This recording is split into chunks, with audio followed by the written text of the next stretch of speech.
This week, we have witnessed Christians arguing that the removal of foreign aid for the most vulnerable is a Christian virtue. Now, I don't often delve into the world of politics from the pulpit. And when I do, I am quick to clarify that the gospel will speak out against both sides of the aisle in American political life. I do not come to you as a partisan, I come to you as a Christian today. I don't often delve into the world of politics, but when politics starts to delve into the world of Christian theology, as Christian ministers, we need to speak. A powerful leader in our country this week has been quoting theologians like Thomas Aquinas to argue that it is morally upright for us to abandon aid to the most vulnerable in our world. And numerous Christian leaders and pastors have promoted and defended this idea. The argument is that we are called to order our loves in such a way that we prioritize caring for those closest to us. Charity begins at home, as it were. Now, there is truth to this. We need to be discerning. Not every need is a call. And as individuals, we ought to look at those circles of influence close to us where we can make the most impact. There is wisdom in ordering our loves this way. At the same time, we must reject an either-or thinking that causes us to narrow our view of the neighbor, to ignore the destitute. It seems to me that it is a disordered view of love if we are saying that the richest country in the world with the most resources in the world should hold off on setting aside a meager 1% of their budget for the world's most vulnerable.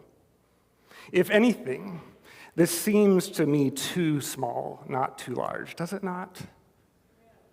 1/10 of a tithe for the most poor. Let me also say that what is being defended is not the removal of future funds for the poor, but already contractually approved, promised, and counted on aid. So let's be clear. As Christ followers, Jesus seeks to expand and not narrow our view of the neighbor. In Luke 10, an expert of the law gets into a debate with Jesus, and he is debating this question, who is my neighbor? And the biblical author tells us that he is seeking to justify himself. He is seeking to somehow define a very narrow view of neighbor that includes just those in close proximity, a homogeneous local view of the neighbor, to which Jesus subversively tells a parable of a despised foreigner, a Samaritan acting as the true neighbor. Jesus is challenging this man to not order his love in such a way that it gets him off the hook for caring for the destitute that reside outside his immediate circle. Thomas Aquinas, who has been quoted this week to approve this idea of dismantling foreign aid, reminds us, let's quote Thomas Aquinas directly here in his Summa Theologica, that there are occasions when we ought to give concrete help to those who have greater want rather than to one who is more closely united to us.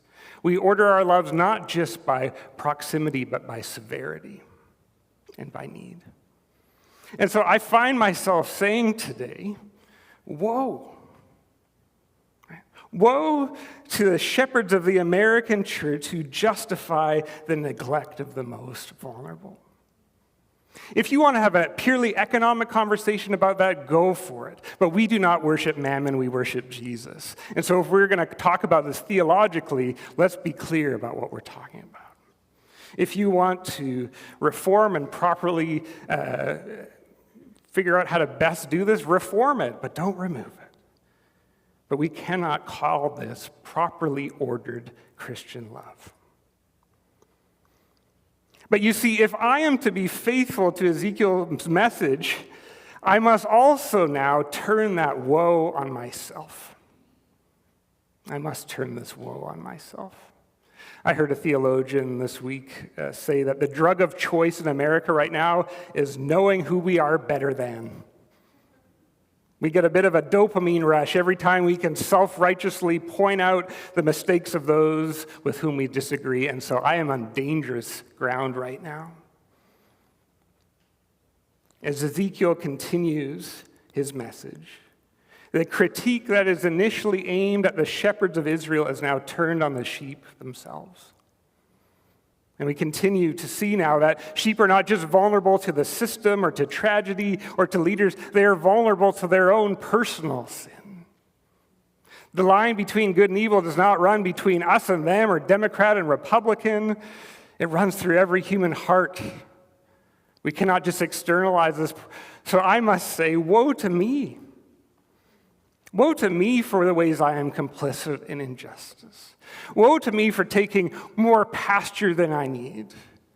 Woe to me for muddying the waters of the poor and the destitute through my consumption habits and my waste. Woe to me. Lord, have mercy. Now, all of this paints a rather discouraging picture of the church. The people of God are vulnerable to corruption and to greed and injustice. However, Ezekiel does not leave us without hope. He does not leave us without hope. And this is where I want to proclaim good news to you. That is my job, as I tune our ears, hopefully, to the voice of the Good Shepherd. Ezekiel tells us that God deeply loves this flock and promises to step in and be the Good Shepherd himself.